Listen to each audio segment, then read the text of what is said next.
حضرت یوسف علیہ السلام کا واقعہ قرآن کی روشنی میں حضرت یوسف علیہ السلام کا قصہ قرآن پاک کی سورہ یوسف میں تفصیل کے ساتھ بیان کیا گیا ہے۔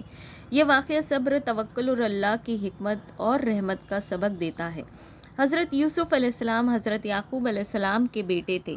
یوسف علیہ السلام نے ایک دن اپنے والد کو بتایا کہ انہوں نے ایک خواب دیکھا ہے جس میں 11 ستارے، چاند اور سورج انہیں سجدہ کر رہے ہیں۔ حضرت یعقوب علیہ السلام نے سمجھا کہ یہ خواب یوسف کی عظمت اور ان کا مقام دکھاتا ہے۔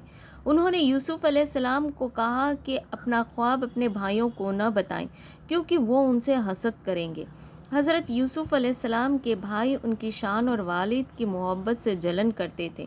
انہوں نے اپنے والد سے یوسف کو ساتھ لے جانے کی اجازت لی اور جنگل لے گئے۔ وہاں انہوں نے یوسف علیہ السلام کو ایک گہرے کنویں میں ڈال دیا اور گھر آ کے جھوٹی کہانی بتائی کہ ایک بھیڑیے نے یوسف کو مار دیا۔ ثبوت کے طور پر ان کے کپڑوں پر جھوٹا خون لگا دیا۔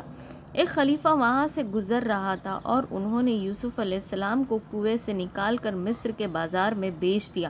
یوسف علیہ السلام کو مصر کے عزیز نے خرید لیا اور انہیں اپنے گھر لے گیا۔ عزیز کی بیوی زلیخا نے یوسف علیہ السلام کی خوبصورتی دیکھ کر ان سے برا ارادہ رکھا، لیکن یوسف علیہ السلام نے اپنے آپ کو پاک رکھا اور اللہ کی مدد سے اس آزمائش میں کامیاب رہے۔ زلیخا نے یوسف علیہ السلام پر جھوٹا الزام لگایا جس کی وجہ سے انہیں قید میں ڈال دیا گیا۔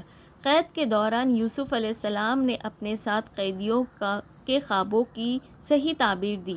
یہ بات مصر کے بادشاہ تک پہنچی۔ مصر کے بادشاہ نے ایک دن خواب دیکھا کہ 7 موٹی گائیں 7 دبلی گائیں کو کھا رہی ہے اور 7 ہری بالیاں اور 7 سوکھی بالیاں ہیں۔ یوسف علیہ السلام نے اس خواب کی تعبیر دی کہ 7 سال تک فصل اچھی ہوگی اور اس کے بعد 7 سال سوکھا پڑے گا۔ انہوں نے مشورہ دیا کہ فصل کو سنبھال کر رکھا جائے۔ بادشاہ یوسف علیہ السلام کی عقل اور علم سے اتنا متاثر ہوئے کہ انہیں مصر کا خزانہ انچارج بنا دیا۔ سوکھے کے دوران یوسف علیہ السلام کے بھائی مصر آنا شروع ہوئے۔ انہوں نے یوسف علیہ السلام کو نہیں پہچانا لیکن یوسف علیہ السلام نے انہیں پہچان لیا۔ یوسف علیہ السلام نے اپنے بھائی بنیامین کو اپنے پاس روک لیا اور باقی بھائیوں سے کہا کہ اگر دوبارہ آنا ہے تو اپنے والد کو لے کر آؤ۔ آخر کار یوسف علیہ السلام نے اپنے بھائیوں کو اپنی حقیقت بتائی اور انہیں معاف کر دیا۔ پھر اپنے والد حضرت یعقوب علیہ السلام اور پورے خاندان کو مصر بلا لیا۔ اس وقت یوسف علیہ السلام کا خواب پورا ہوا جب ان کے والد چاند اور سورج اور 11 بھائی ان کے سامنے سجدے کی حالت میں جھک گئے۔